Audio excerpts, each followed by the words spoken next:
point, in basketball, you get a bucket or whatever, and you try to flex, everyone's like, scoreboard, you're losing by 40. What are you talking about? That's like, but apply that in life. Just acknowledge where you're losing, and losing just means you're not getting what you want. Life will teach you how to then get success. Step into the world of success with your brand amplified, the ultimate podcast designed to unravel the intricacies of thriving businesses. I'm your host, Annika Jackson, and I'm on a mission to uncover the stories, strategies, and secrets that have propelled entrepreneurs and business leaders to success. I was just telling Brad Martineau before we jumped on, I'm super excited to have somebody who talks about small business needs, not just enterprise solutions. We love enterprise, but most of us own and operate small businesses. There are over 8 million of us who are in the Intuit ecosystem alone, because I just rolled off the Intuit Small Business Council. So that's why I'm saying that. I have these facts and figures. And I believe strongly that with the democratization of Gen AI and other AI tools, that it's going to be a even lower barrier to entry for small business owners to start their businesses, test the waters. And Brad, you're somebody who helps coach business leaders, help them figure out how to turn into happy client factories, is, I believe, your trademarked verbiage. So thank you, first and foremost, for being here. I'm really excited for you to bring your energy. Yeah, I love the conversation too, because you talk about, like the enterprise businesses. And I actually wrote, it's deep in the archives, but I wrote this whole manifesto. And it was that it was time for a new classification of business. Because if you actually look at the number, now this was back then, and it's my memory, maybe a little bit fuzzy, but you have like the Fortune 100, then you have the Fortune 500, and then you have small, medium, and large businesses. And large businesses, I want to say it was like at $1 billion plus, and a medium business was like 100 million to $1 billion. And then a small business, so this gets really interesting. A small business actually has a lower, like depending on what you look at, it has a lower end number. And it was like $10 million or $7 million. So it's like 7 to 10 to 100 is a small business. And I was like, but what about us? Like, what about everybody else? It's like 90, whatever percent. You could get more accurate stats. So I actually wrote this thing. We never really, it didn't fit into like a marketing plan or whatever, but I was like, we need a new classification. It's called the entrepreneurial business. And really for me, it's probably 5 million and below. Like you get to 5 or 6 million, you've made it across a threshold. And then there's just like, you have what I call, it's dangerous, but you have what I call stupid money, which means you can actually just kind of throw money at people to have people come solve the problem rather than having to be efficient. Below that in this entrepreneurial business, like I don't have the luxury of doing that. And the challenge is that all of the books that are written, if you go read them, so look at all the ones around business, Good to Great, E-Myth. Anyway, you go down the list of all the books to talk about how to grow, how to scale, whatever. Now, of course, as I'm recording, they're slipping my name, but you go down Gazelles, like all those books. Yeah. And when you look at them, if you actually go back and pay attention, they are not talking about businesses like ours. They start out and they're like, hey, so-and-so is signing the papers for this thing, and they're a $30 million company. I'm like, great. But there are things that you can do and should do as a $30 million company that do not apply if you're sub 5 million, which is most people. And really you get down, it's like even sub 1 million. So I love the idea of there are principles that exist for success at every level of business. But I love taking success principles and then making them simple at the lower level. Like it's way more fun when you can transform somebody's life. Because when you go from working for somebody and you get to this Gen AI, you get to all these tools, like you can build a business that most people wouldn't call, but it's an entrepreneurial business that is significantly better for you and your family than the job you were in.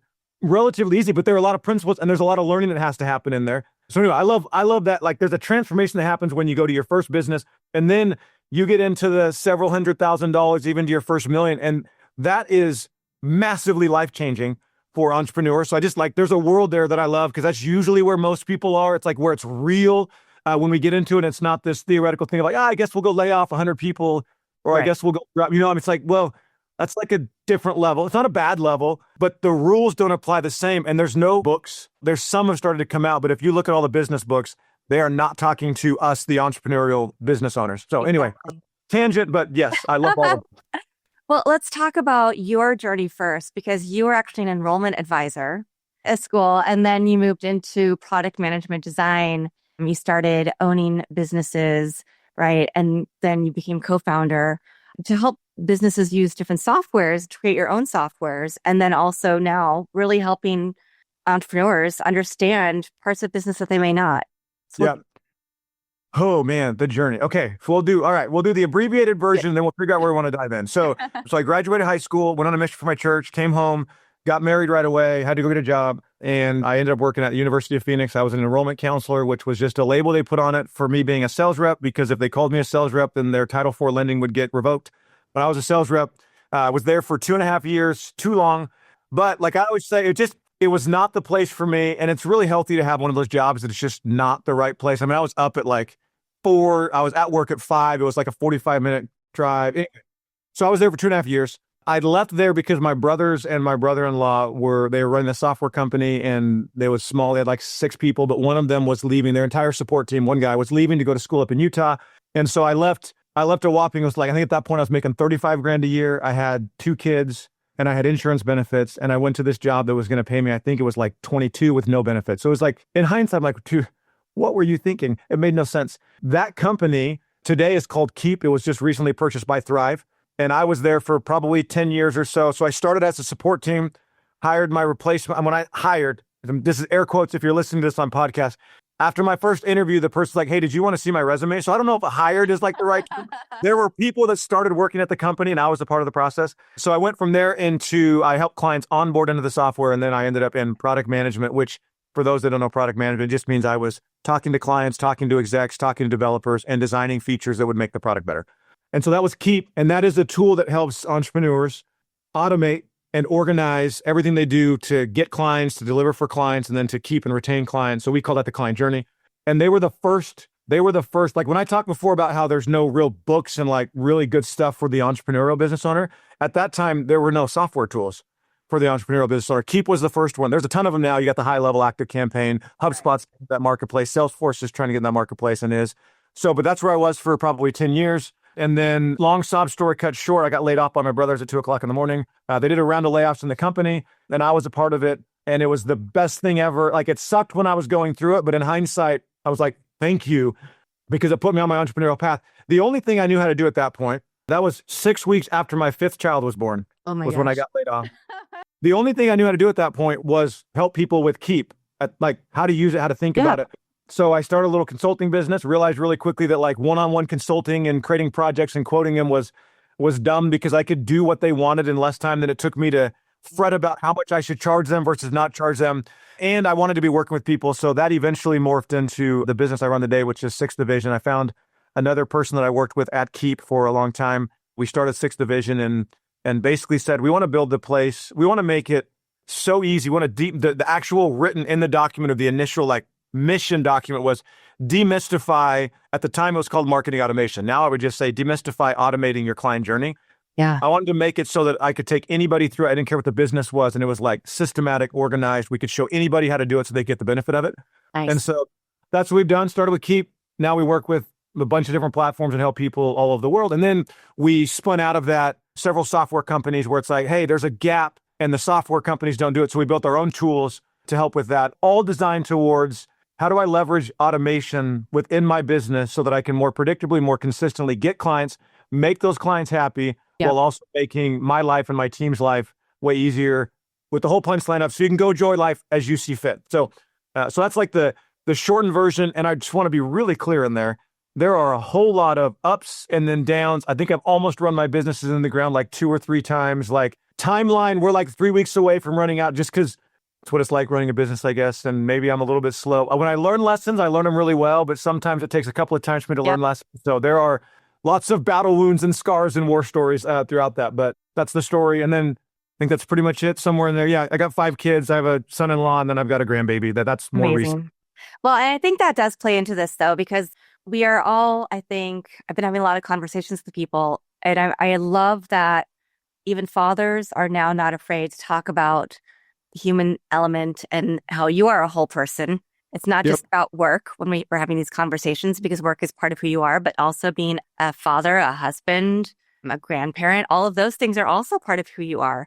And so we have to come to our work and to everything we do as our whole selves. And the fact that now companies, at least at our level, are going, yeah, we need to recognize that, because that's where we want to live too, is so vitally important. And I believe leads you to more success. So. Yeah. I saw a video clip of an interview that Will Smith did. I think recently, I don't actually know what the date was, but it was really fascinating way of putting it. He said, he's like, sometimes in your life, you're at the very bottom and, and like you're trying to figure out what's going on. And there are a lot of people that are there. And then like, in the past, it's like, well, I can't admit any weakness. Now it's like, all right, here's where I am. Let's go address it. He's like, there's an interesting thing that happens though, when you get to the very top and you get past all of the success that you thought that you wanted. You have all of the money, you have all of the whatever, whatever, whatever. He's like, both of them actually put you into the same place where what you realize is all there is you. That's it. So nothing else actually matters. So at the bottom, you realize, well, I don't have anything. I'm just faced in the mirror facing myself. When you get to the top, you realize I have everything, but none of it matters. And now I'm back facing myself. So it's like, it's really interesting and weird, but both of them get you to the same place where you have to face yourself. And the key in that, whether you're at the bottom or whether you're at the top, and if you can acknowledge it and accept it somewhere in the middle, the key in that is allowing yourself to recognize that the energy you bring to whatever you're doing comes from you. It doesn't come from anything else. And so you separate them. And we have a drawing. I didn't have this for context. I literally just watched this like 2 days ago. But in my family, we have a drawing that I've drawn that like I just drew like a little wave like this that goes up and down. And then I drew a line straight through it. And I said, this is circumstance. This should be your internal state of being. Like that's the way we want to think about it. Is like I don't ever get too high about what's going on in life or too low. Like I get excited, but like internally there's just like this peace and calm. So yeah, I totally agree. Yeah, fantastic. So let's go back to that layoff. What was it like being laid off by your brothers? I have the benefit of hindsight. So it was, I mean, they didn't go to everybody. They came to me because I was their brothers. At the time, my parents were actually in South Africa, I think, doing some missionary type stuff or whatever. So we got a call and my phone at night is turned off. Like you can't, if I go to sleep, you're not getting a hold of me. Unless I'm specifically listening, then I'll have it cranked up right next to me. But otherwise, like the ringer's off. There's no way it's getting through. So this was back then when we had like a phone connected to the house, a landline for anybody that knows what that is. So the phone rings. I don't hear it. My wife does. After a couple of times they call, she's like, hey, your brothers are coming over. And I'm like, okay, whatever. I'm still trying to wake up. And in my mind, I'm like, I don't really care why they're coming over. She's more like, we got 5 kids. She's more a natural worrier. And I'm kind of like, you should handle your own stuff, whatever. So she's like, do you think it has something to do with your parents? I'm like, I have no idea. So anyway, they get there, they tell me, and the external, so if you had a video camera was happening, externally, it would look like, oh, look at him. He's being so bold and confident and strong. And internally, it's like, I have no freaking clue what it is I'm going to do. So I was telling myself everything was going to be fine. I got it handled and I'll go do whatever and I'll make it work. And internally, I was like, I have no idea what's going to happen. So I put on a really good face, but internally I was freaking out. And it really hit, this is when it really hit, is it hit the next morning. So like, I didn't really go back to sleep because I was like, what does this mean? I was trying to figure stuff out. But I would take my kids to school on the way to work, at least my 2 boys that were in elementary school at the time. And so I would drop them off in the parking lot. And when I pulled up to exit the parking lot, like I'll never forget this moment. I pulled up to exit the parking lot and left is to go to work and then right is to go back home. And I pulled up and I could tell that I hadn't actually processed this because it was right when I pulled up, I was like, oh, dang. So it wasn't the next day. It was the day after because I went in and took all my stuff home. It was the second day after I pulled up and I was like, I don't have anywhere to go. Nice. Like my house, like I had 5 kids, but we were in our starter home, still like 1,500 square feet, 1,637 actually. But there was no like closed off office. Like right. There's nothing at home, but there's no office to go to. I think I ended up at like Barnes and Noble and I was like, okay, this is not going to work. I got to figure stuff out. So it was, again, I got to put on a face. I got 5 kids. I got a spouse. It was, but it was very unsettling under the hood, right? It was unsettling. There was a time where I was really annoyed. And I think this is like a natural human response. It's not a successful human response, but it's a natural one that I was really annoyed and mad at my brothers and my brother-in-law that they put me in this situation and they caused it. And then it took a while because I'm apparently stubborn and I was young. I was 20 something or other. And then in hindsight now, it's like, once I got past it, it was like, oh, this is the best. It was the best thing ever. And it's generally true of any time you find yourself in a really crappy situation. It's like, it is developing something that if you embrace it will prepare you for what's next. And if you don't, then you'll just sit there and you'll just suffer longer. So it was absolutely not anything that I would have ever wanted, but it was absolutely everything that I needed. And it's what launched and set everything up. So how hard was it to then start your own business and get those first clients in? Were they people that you knew from the previous business? Were they people you knew from your community? So great question. So timing, there was some providence in the timing of this. They had their big user conference coming up the next week. Like literally it was like, I think 8 days away. And I was scheduled to speak 3 times. And so when I came back in the next day, the lady who was in charge of the event was actually on my team. And she's freaking out because like half of her speakers just got laid off. And this was just me half being afraid, subconsciously being afraid, but also wanting to be like, I want to be nice. I'm like, I'll come speak. Like, I'll just come speak. It's no big deal. Because a lot of them are like, no, I'm out. I'm like, I'll come speak. And so I was able to go speak at the user conference. And it wasn't huge, but there were enough people there. And like, I knew my stuff inside and out. I've been doing this for 10 years. And then I just mentioned like, yeah, and I'm just started off on my own. So I might be taking on some clients. So I had a handful of people afterwards who were like, all right, cool. I want to work with you. But I didn't know what I would sell. I didn't know what I would charge. I was coming from an employee mindset, so I didn't know how much to charge. So like at the event, like now it's like, cool, here's what it cost. I'll take your money right now. We'll get started on Monday or whatever. This event was like, cool, I'm still trying to figure out how I want to charge. So let's schedule a call for later, which was code for, I have no idea what I'm doing, but hopefully I'll figure it out by the time we get on a phone call. Yeah. I think that's the way many good businesses start, to be perfectly blunt. So, and I think for anybody listening, like one potential negative thing out of that could be like, oh, well, he happened to get lucky. Maybe. But also I was speaking at the event because of what I'd been doing for the last 8 to 10 years. And then it was still like service mindset. Like I don't have anything else to do. I can either be jaded and bitter or I'd be like, hey, I can come help here. So there was a service mindset. It created some opportunities. So I had a couple of calls and I remember, I basically spent like Friday, Saturday, Sunday, Monday. I think the next call was on Tuesday, just circles in my head about like, what am I going to charge? There's no way they would pay that much or whatever. And so I ended up reaching out to my brother he's still at the company. I was like, hey, what do you think I should charge? I have no idea. And he's texting me while he's in a leadership meeting because my call's coming up in like 45 minutes. And he's like, tell him you'll do a half a day consulting a month or every other week for like $2,000. And I'm like, there is no way any human being is paying that amount. This is because I was coming at it from an employee mindset. Now it's like, that's like a drop in the bucket for an entrepreneur that has a business that's running.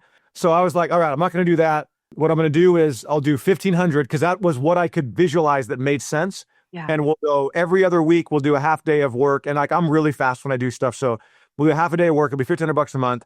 And I'll do a full day. Like you come out, we'll do a full day in person to start it off. I won't even charge you for that. So it's $1,500 up front. We'll do that. And then we'll just roll.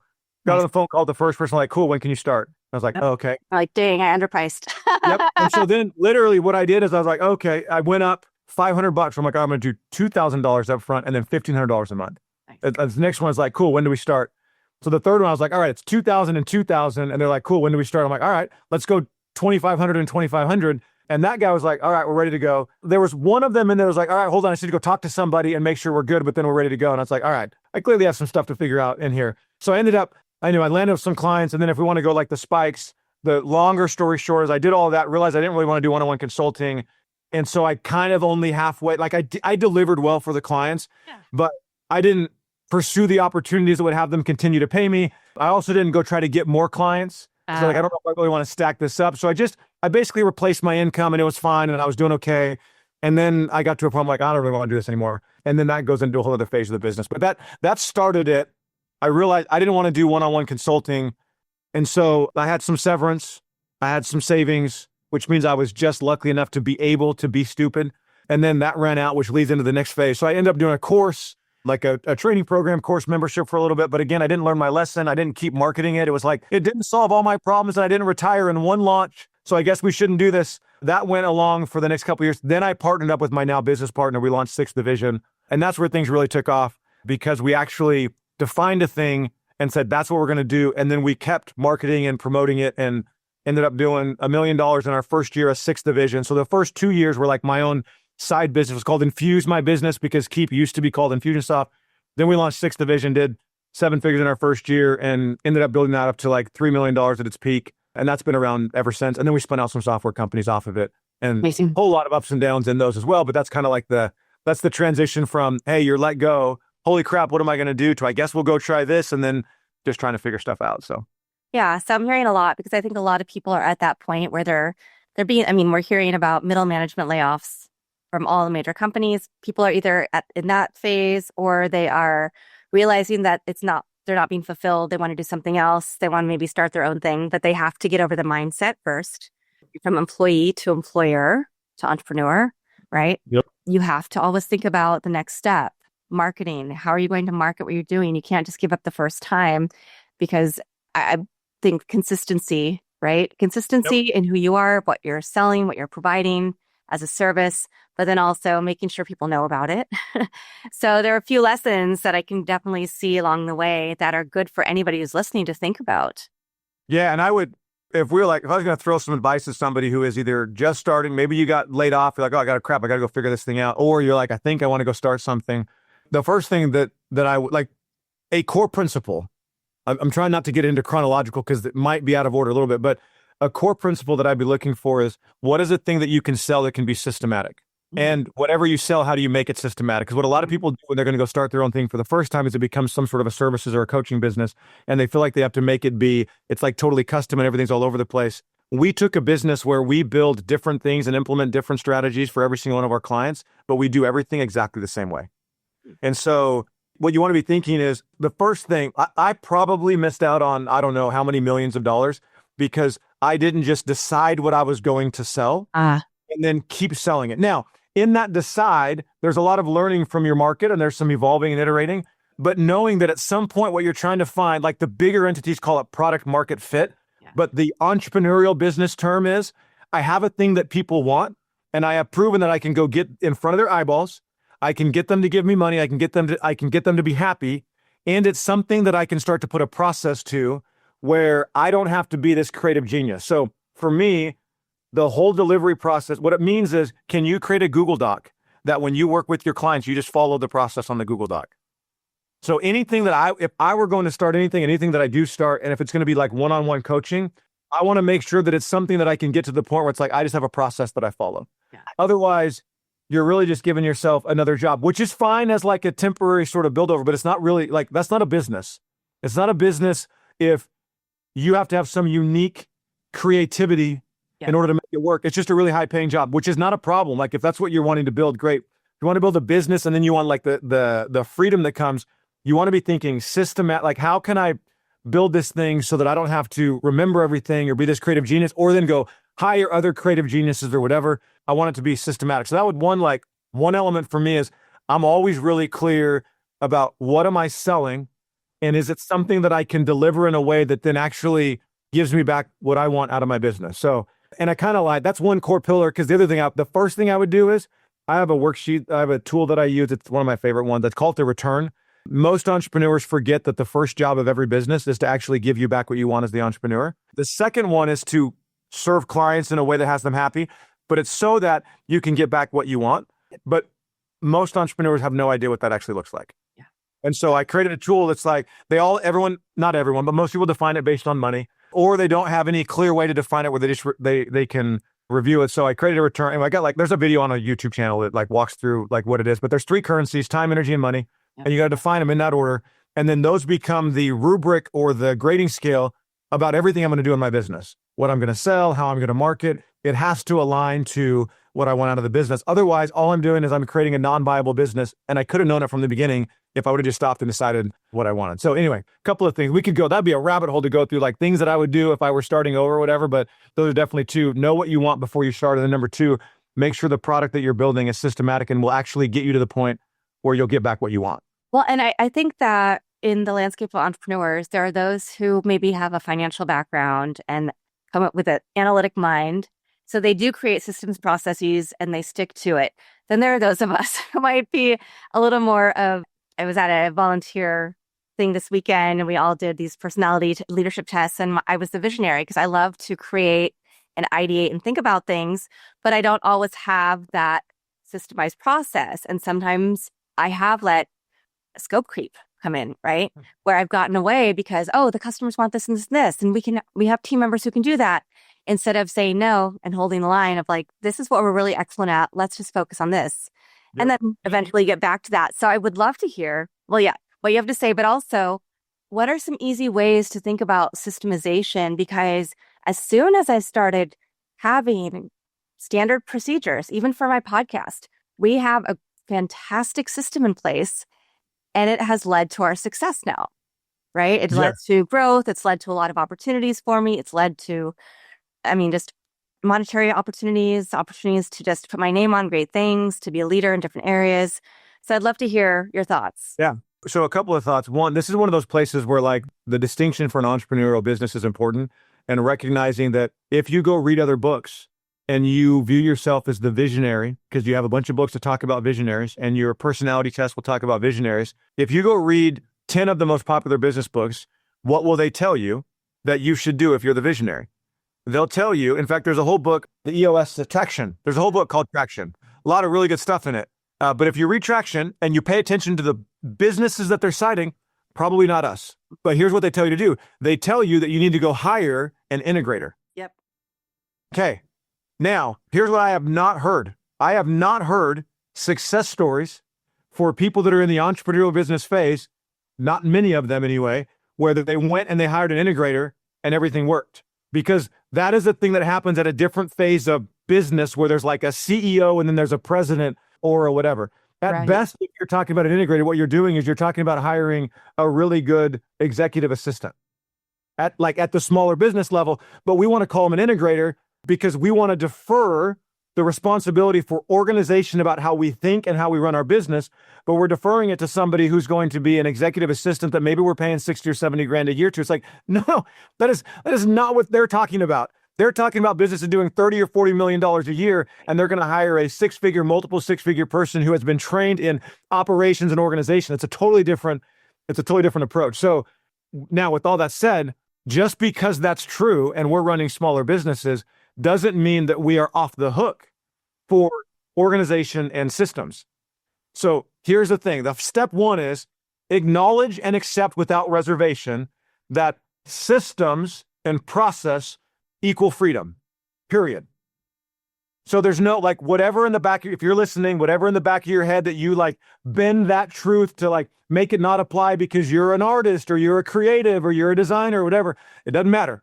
Systems, process with automation in the right place, that equals freedom. It also equals easier to scale. So systems, process, that's the fundamental baseline truth. When we accept that, and we consider ourselves to be creative, when we accept those two things, it means, oh crap, I have to upgrade. Yep. Which if I draw, so I have an internal thing that I use. I call it the smooth scaling framework. It's how I organize all my businesses. And the very foundational pillar of it is me, because my business will never outgrow me. Yeah. I've tried, by the way, when I talk about the ups and the downs, tried a couple of times. I failed every time. It'll never outgrow my ability to lead it. So if systems and process equal freedom, and I would even argue success and sustainable and predictable success, if that's true, then it doesn't matter what type of person I like to say that I am or what label I like to throw on myself. I have to reconcile those two truths, which means I have to upgrade to understand how to use this. This is actually so you've now created the vacuum within which I'm this is why my business exists, because we are really good at giving the systems for creative or anybody, the practical systems how to organize how you think about it. So the first thing is just acknowledge that systems, process, structure, automation, that's what's going to give you freedom. It's what's going to give you scale. It's what's going to give you control. And then you want to start. So then you got to be organized in how you look at your business. And the principle that I share here, just to give a different lens of how to organize the idea of this, I call it the Lego principle. So I got kids. I have in my garage, I have probably 4 tubs, no exaggeration, that are 3 feet wide by 2 feet tall by 2 feet wide, filled with Lego pieces from all the Lego sets that we bought. But here's the thing. You ever bought a Lego set? I'm assuming you probably have. Oh, yeah. Okay. When you open up a Lego set, what comes out? If you open it up and dump the box out, what comes out? You get instructions and you get bags that contain Legos for different parts. This is really important. This is if you really grasp this, it's going to seem really simple, but this, I would attribute, if there's one single superpower that I have that I've developed, it is this concept. Lego pieces don't come out, Lego bags do. Lego realized something very early on. If they dropped 1,000 Lego pieces on the ground, a 6-year-old that just convinced the parents to buy it's going to be no, hey, come do this for me. They're either never going to want to buy a Lego set again, or they're going to make their parents put it together, and then the parents are going to be we're not going by the Lego store ever again. So they put it into bags because the bags allow me to just focus on one piece at a time. So I also call this modular thinking, the ability to look at your entire business. And most entrepreneurs are not even aware that they're allowed to do this. So they look at their business and what they see is all the Lego pieces, and they get overwhelmed and they have a hard time organizing it.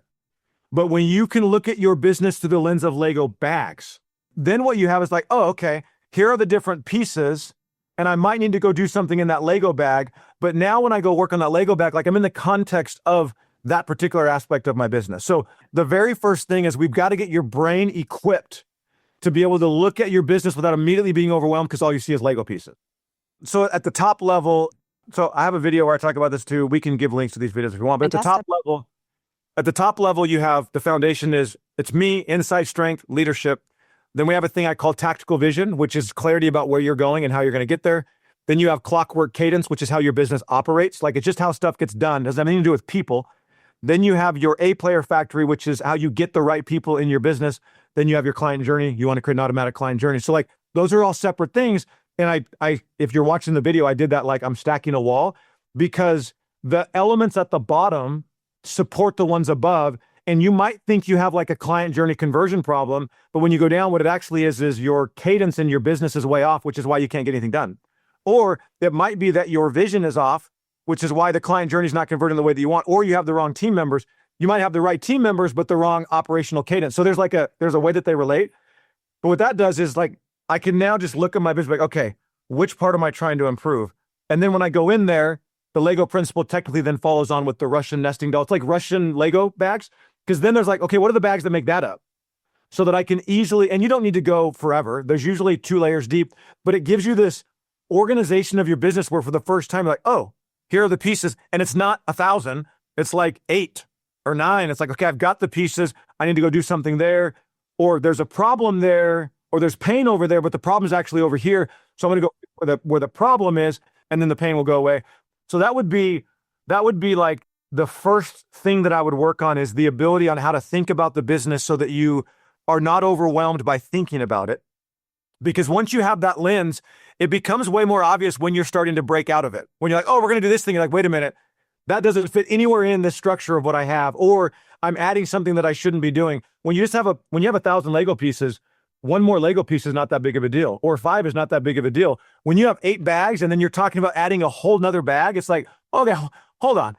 Maybe I don't want to go do this. Maybe I'm going to get overwhelmed if I go try to tackle this. That would be like the one of the first things that I would at least be aware of. We talk a lot about, and almost all of our clients, one of the main things that they say when they're done working with it's like, you changed how we think. Like you organized how I think about it. And then we go do a bunch of stuff as well. But like you changed how I think about it. I can see it in a totally different way. And it makes everything way easier. Yeah, amazing. And you have some talks, as you mentioned, that walk through, you have masterclass that can kind of help people understand. Because I think one of the biggest challenges is which aspects of our business do I automate? How do I set up those systems even before I have a client, right? Because I think a lot of us get in, we start having some clients, and then we go, oh, now I need to backtrack and do all these things that I didn't do. Yep. And so, yes. And we can even I'll give you a link. We can put a link up there. We'll just, whatever I mentioned, we'll throw on a page and we can give people access. Fantastic. Because a lot of times what happens too is if you go back to what I said, there's insight, strength, there's you, then there's tactical vision, cadence, team, and then the client journey. And the tricky part is you have to deal with all of those, but you shouldn't deal with all of them all at the same time. Like when you're starting your business, there are certain things that matter and certain things that don't. But when you go read the books that were built for other businesses, like, oh, you got to have this amazing culture.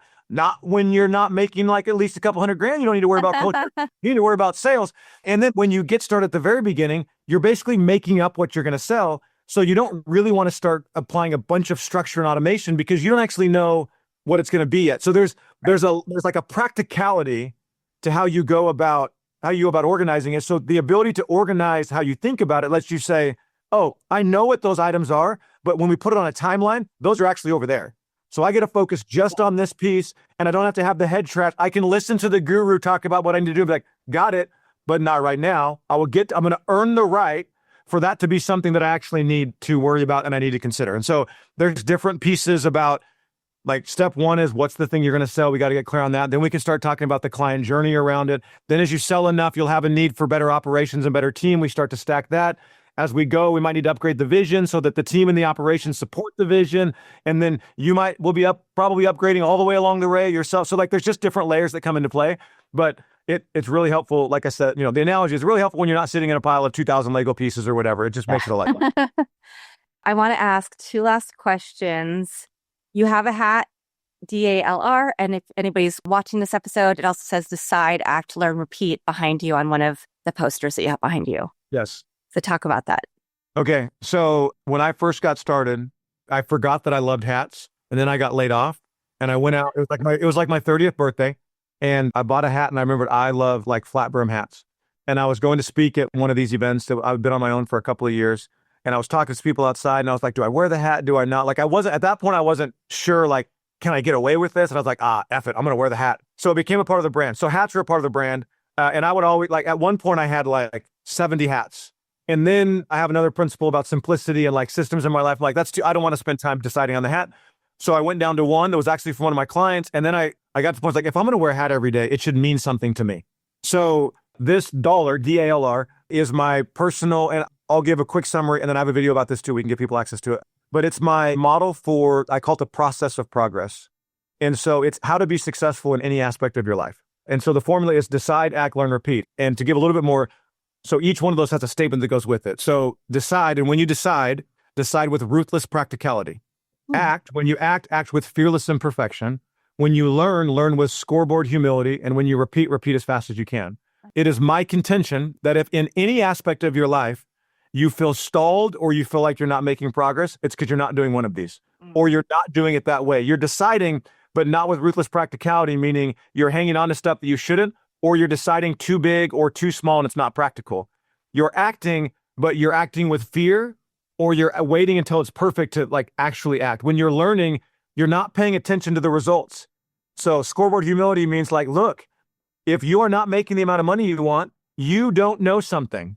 If your relationship with your spouse or significant other is not the way that you want it to be, you have something to change. Scoreboard humility is like if you're playing a game and you're losing by 40 and then you score a point, in basketball, you get a bucket or whatever, and you try to flex, everyone's like, scoreboard, you're losing by 40. What are you talking about? That's like, but apply that in life. Just acknowledge where you're losing, and losing just means you're not getting what you want. Life will teach you how to then get success. And then repeat is like, this isn't a theoretical thing. For me, I wear it because I'll be creating a presentation. I'm like, I don't know what to do. Cool. I'm just going to decide, act, learn, repeat. So I'll decide to go down a path, figure it's not the right one, then I can come back. Happens way faster. So it's like daily, by the minute, by the hour, it's dollar. Whatever it is, just dollar. If you're stuck, it's because you're not doing one of those. So figure out which one it is and then get back on track. Nice. Fantastic. And Brad, I always end with asking my guests, do you have a favorite quote, mantra, verse, poem, family motto, words that continue to inspire you beyond decide, act, learn, repeat? Yeah. So, man, there are, okay, I'll go two. And I mean, I could actually do three. So when you watch the video, these quotes will be, I guess on this side, but these quotes will be when I go into each one of the points, there's a quote that goes with it. So they're very directly related to dollar. And I'm going to see if I can get them in the right order. One of them is by Robert Heinlein. He says, in the absence of clearly defined goals, we become strangely loyal to daily trivia until ultimately we become enslaved by it. So I'll say it the way my kids say it in my house. In the absence of clear goals, we become addicted to random crap until we become enslaved by it. So I love that quote is like, be clear, decide, be clear about what it is that you're going to do. Do another one real quick, which is by Dale Carnegie. It said, action breeds confidence and courage. Inaction breeds doubt and fear. If you want to conquer fear, don't sit at home and think about it. Go out and get busy. And this one for me is, there is always something that you can do, even if it's just to get started. So anytime there's any fear or there's any doubt, immediately, like this is not, you just do this. It just works. Immediately you find what's one thing I can do to make progress, even if it's just send a text, send a whatever, and it will change your state. So action breeds confidence and courage. Last one is from Eric Thomas, the hip hop preacher, in one of his YouTube videos from way back in the day. It's like a 14-minute one. It's so good. And he says, the important thing is this, that at any moment, and then for emphasis, like at any moment, you are willing to sacrifice what you are for what you can become. And that for me is the learn element, is that at any moment, like it doesn't matter what I've built, at any moment, I will sacrifice it at the altar of the next version of myself. So like those three triangulate for like, all right, let's go get it. Fantastic. What a great way to end this episode. Thank you for bringing your energy, your enthusiasm, and great advice for all of us on how to make moves in our businesses, things to think about, and, to get to that next level of success and not just stay stagnant. Love it. Thank you. Thank you so much for having me. And then we'll connect, and I'll throw up a link that whatever I mentioned, I'll put it on there. And then if it's not on there, you'll have my info. Just email me like, bro, you're a slacker and forgot what you talked about. You're supposed to put this on there too. And I'll throw it on there. Fantastic. And thank you to everybody who's watching this episode or listening to it on your favorite platform. I'll be back again with another amazing guest to share their story, their journey, some tips and tricks to make your life a little bit easier. Thanks for listening or watching to this episode of Your Brand Amplified. Don't forget to leave us a rating or review on your favorite podcast listening platform. And if you want to learn more, check us out at yourbrandamplified.com.